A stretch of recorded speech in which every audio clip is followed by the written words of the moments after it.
Welcome to another episode of Vinyl Ramblings. And you're going to be surprised by this episode, because even though this series is called Vinyl Ramblings, I'm never putting out any vinyl. Anyway, today I'm going to put out some vinyl. It's not going to be too long, just 2 or 3 records, because I have a question. There are some artists out there that may not know that they can tour. Now, I understand COVID, you can't tour nowadays, so on and so forth. But I'm saying in a regular time period. I don't want to get into the vaccines and the time period when things will get back to a new normal. Just hypothetically, imagine artists touring again. And I feel that there's artists who have cult followings within music culture, or if you want to put a subculture beneath that, vinyl culture, who could fill a venue. 300 to 500 people, maybe even 1,000. 1,000's pushing it, but I say 500 people for these artists, especially in key cities, say New York, Chicago, LA, so on and so forth. Right. First up was playing in the background, Rob.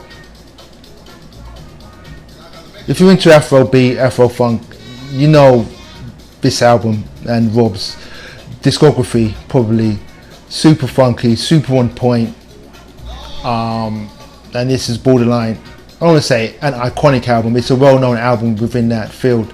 I did some research on all of these artists. If Rob's passed away, forgive me, but from the research that I've done, I never saw no mention of him in passing. So if you're still around, Rob, and you come across this, you can tour.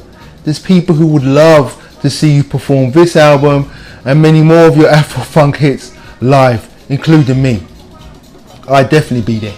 So you can tour. You can do your thing, because you're dope.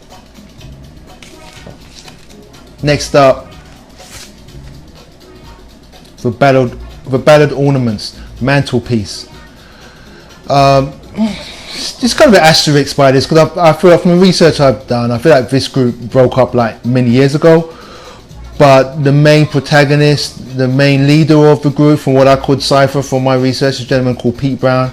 He's still around.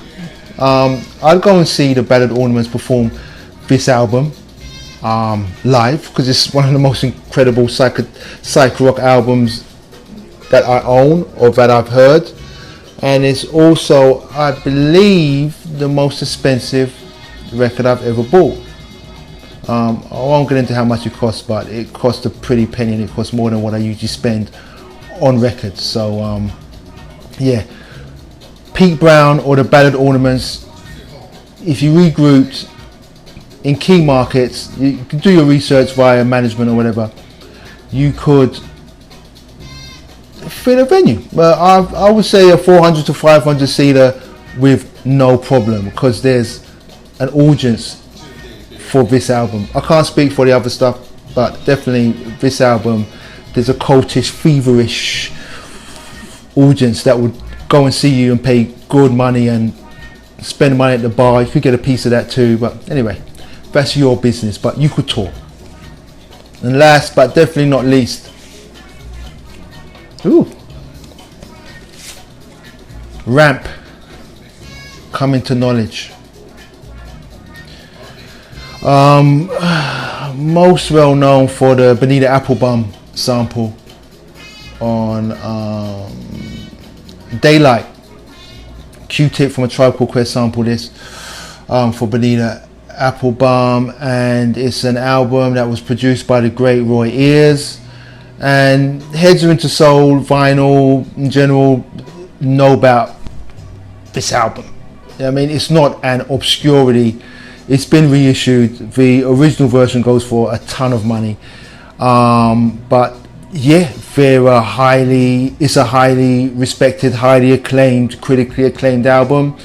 I think it was just a 1 album deal with these guys, and they broke up and went their own ways, and they could just be working at UPS, at the post office, or I don't know, cleaning the park, or they've got their own business, got their own store, they've got a bodega. I don't know, and don't know that they could tour off of this album, definitely in the UK and in America, New York, LA, so on and so forth. But UK definitely, Japan 100%.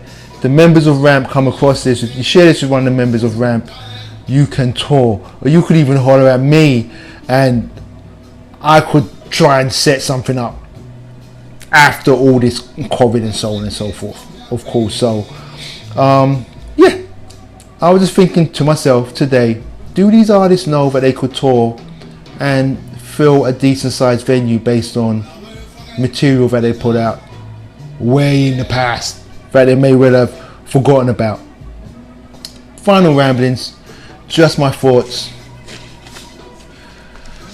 If you like